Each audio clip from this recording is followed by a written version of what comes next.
Welcome student, Science and Technology, Part 2nd, Standard 10. Subject teacher, Garte AD. Chapter 2nd, Life Processes in Living Organisms, Part 1st.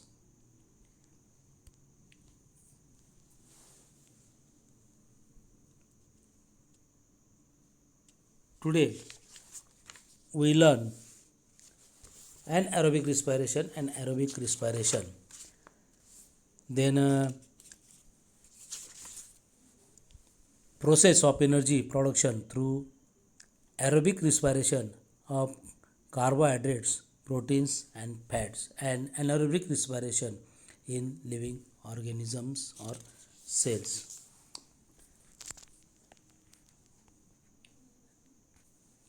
Today we learn cell division an essential life process यानी कि कोशिका विभाजन एक आवश्यक जीवन प्रक्रिया है. What happens to the cell of injured tissue यानी कि हमें जख्म होती है उस स्थान के ऊतक की कोशिकाओं पर क्या असर होता है. After injury the cell and the tissue are not able to perform the regular functions immediately यानी कि जो स्नायु इंजर होता है वो तुरंत कार्य करने में थोड़ा सा असमर्थ रहता है. At the site of injury the blood capillaries rupture and the area gets inflamed. Many cells are damaged. The pain receptor nerve induced pain यानी कि उस जगह पर जो ब्लड कैपिलरी रहती है उनमें से थोड़ा बहुत खून आने लग जाता है और वहाँ पे बहुत सारी जलन और बहुत दर्द हमें उस वहाँ पे होता है.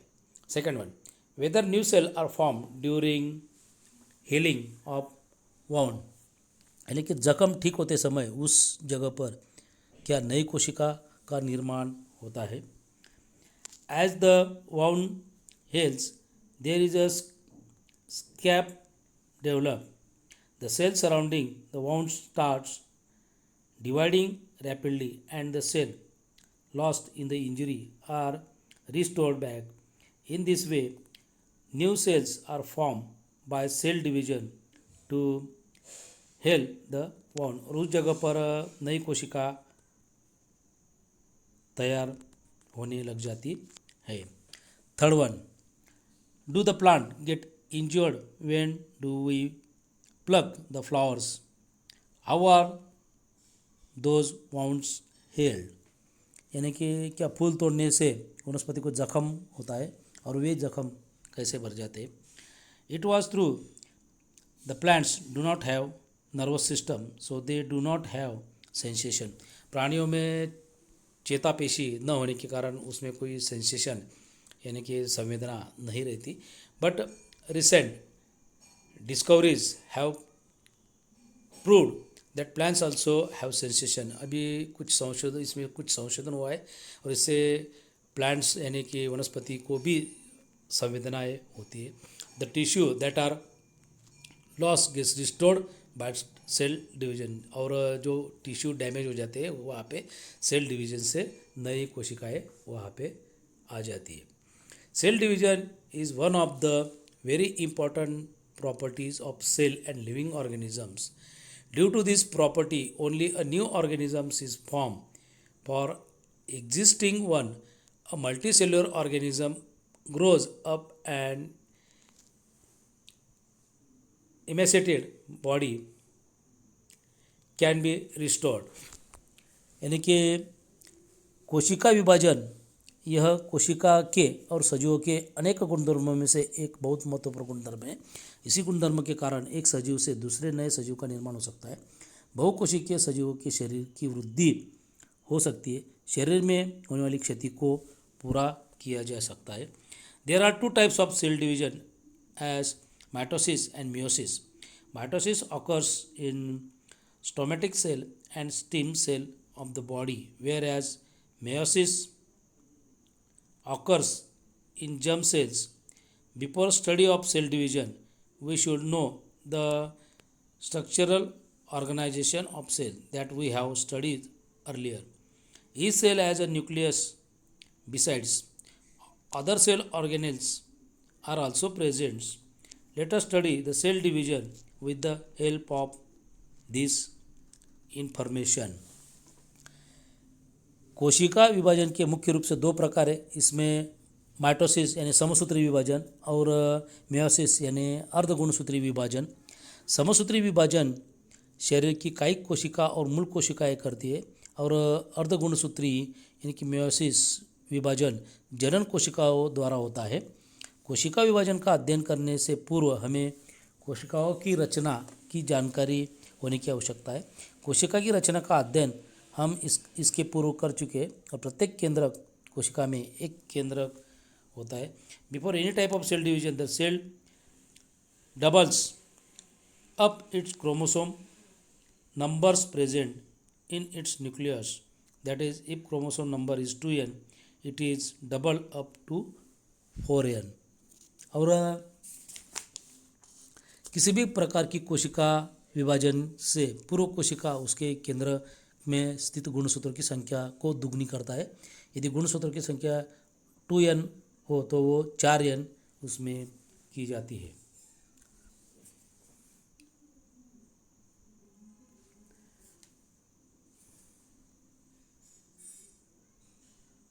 ऑर्गेनाइजेशन ऑफ क्रोमोसोम्स यानी कि गुणसूत्र. A pair of each type of chromosomes is present in 2n condition, whereas single chromosomes of each type is present in n condition and their structure is like the one in shown as shown in figure given besides.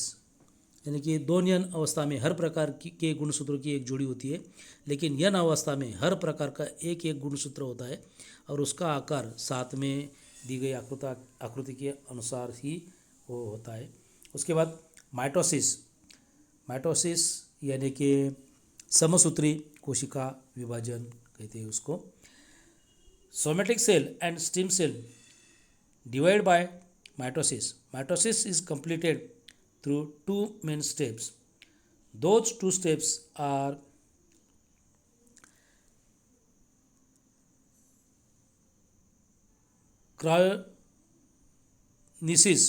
क्रायोनिसिस यानी कि nuclear division and cytokinesis यानी कि cytoplasmic division. Karyokinesis is completed through 4 step. यानी कि mitosis यानी समसूत्री विभाजन में कायिक कोशिका और मूल कोशिकाओं से यह समसूत्री विभाजन द्वारा विभाजित होती है. समसूत्री विभाजन के मुख्यतः 2 सोपानों से पूर्ण होता है और वो 2 सोपान यानी कि प्रकल विभाजन केंद्रक का विभाजन यानी कि क्रायोनिसिस एंड परिकल विभाजन जीवद्रव्य का विभाजन यानी साइटोनिसिस केंद्र का विभाजन 4 चरणों में पूर्ण होता है. फर्स्ट वन यानी कि प्रोटोफेज यानी कि पूर्वावस्था. सेकंड वन मेटाफेज यानी कि मध्य अवस्था. थर्ड वन एनाफेज यानी कि पश्चावस्था और फोर्थ वन यानी कि टेलोफेज ये चौथी अवस्था इसमें आती है. फर्स्ट वन यानी कि पूर्वावस्था. In prophase condensation of bicyclic basically thin thread-like chromosomes stars. Due to this, they becomes short and thick, and they starts to appear along with their pairs of sister chromatids. Centralized duplicate, and each centroid moves to opposite poles of the cells nuclear membrane and nucleus starts to disappears. यानी कि पूर्वावस्था में केंद्रकीय विभाजन की पूर्वावस्था में मूलतः नाजुक धागों जैसे गुणसूत्रों का वलीभवन यानी कि फोल्डिंग कंडेंसेशन होता है, जिससे वे लंबाई में छोटे और आकार में मोटे होते हैं. उनके अर्धगुणसूत्र की जोड़ी के साथ यानी कि सिस्टर क्रोमेटाइड्स उसमें दिखाई देने लगते हैं। तारक केंद्र द्विगुणित होता है और प्रत्येक तारक केंद्र कोशिका में विपरीत सिरों पर हो जाता है। केंद्र का आवरण यानी कि न्यूक्लियर मेम्ब्रेन और केंद्रिका यानी न्यूक्लियोलिस लुप्त होने लगता है। Second one, metaphase. Nuclear membrane completely disappear in metaphase, यानी कि मध्य अवस्था में केंद्र का आवरण पूरी तरह से नष्ट हो जाता है।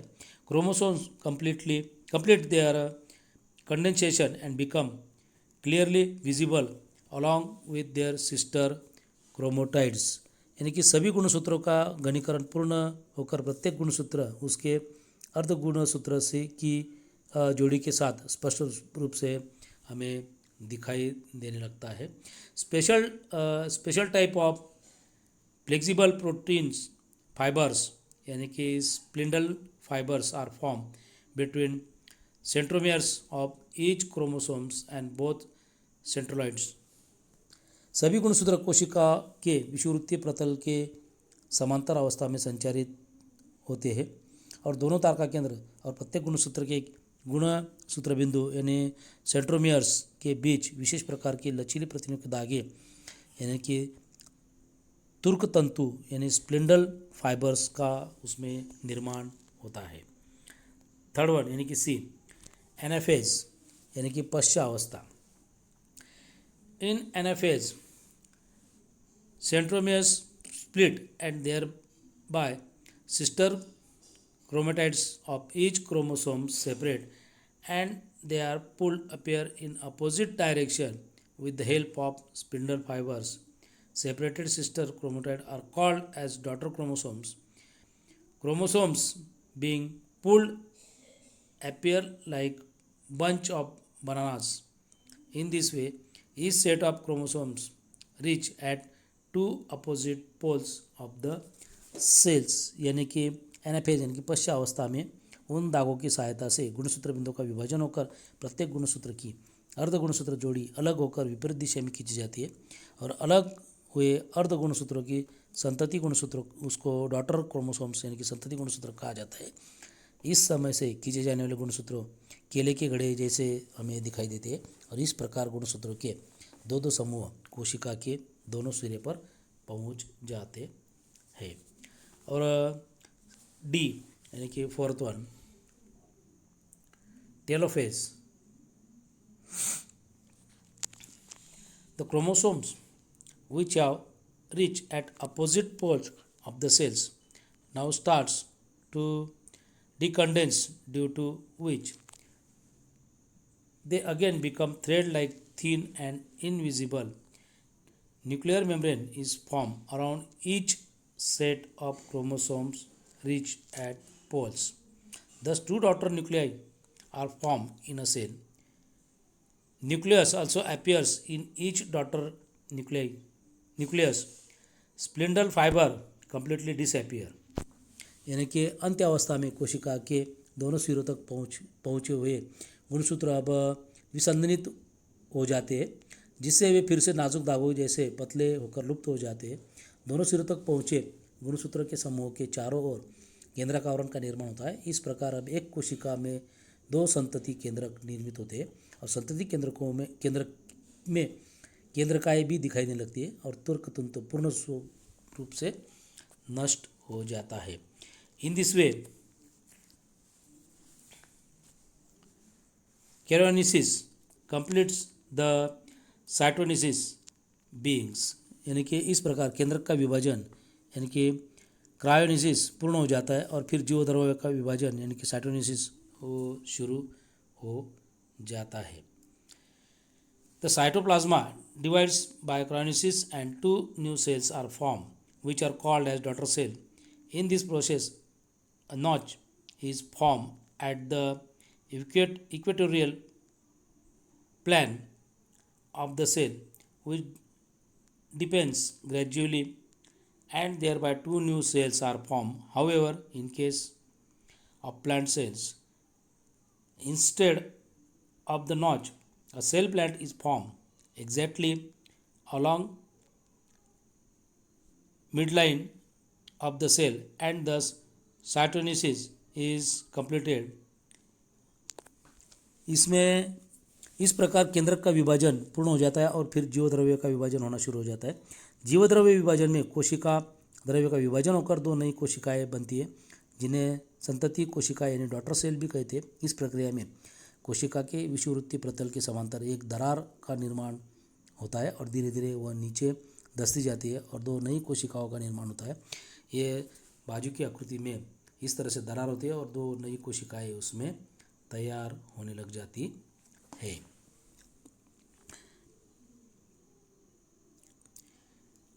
Mitosis is essential for growth of the body. Besides, it is necessary for restoration of emaciated body, wound healings, formation of body cell. यानी कि समसूत्री विभाजन शरीर की वृद्धि के लिए आवश्यक होता है। शरीर में होने वाली क्षति को पूरा करने के लिए, जख्मों को भरने के लिए, सभी प्रकार की रक्त कोशिकाओं का निर्माण करने के लिए समसूत्री विभाजन आवश्यकता उसमें होती है। सेकंड वन, अर्धसूत्री विभाजन। Meiosis is completed through two stages. Those two stages are meiosis first and meiosis second. In meiosis first, recombination crossing over occurs between homologous chromosomes and therefore those homologous chromosomes, not sister chromosomes, are divided into two groups and thus two haploid cells are formed. यहाँ पर एक meiosis part second की हमें आकृति दिखाई देती है। इसमें अर्धसूत्री विभाजन दो चरणों में पूरा होता है। जैसे अर्धसूत्री विभाजन एक और अर्धसूत्री विभाजन दो। भाग एक में सजातीय गुणसूत्रों का जनुकीय विचरण यानी कि जनुकीय पुनः संयोज यानी कि जेनेटिक रिकॉम्बिनेशन होता है, जिससे वे सजातीय गुणसूत्र दो समूहों में विभाजित होकर दो अगुणित कोशिकाएं उसमें बनती है। meiosis second is just like mitosis. In this stage, the two haploids daughter cell formed in meiosis 1 undergo division by separation of recombined sister chromatids and four haploids daughter cell are formed. Process of gametes production and spore formation occurs by meiosis.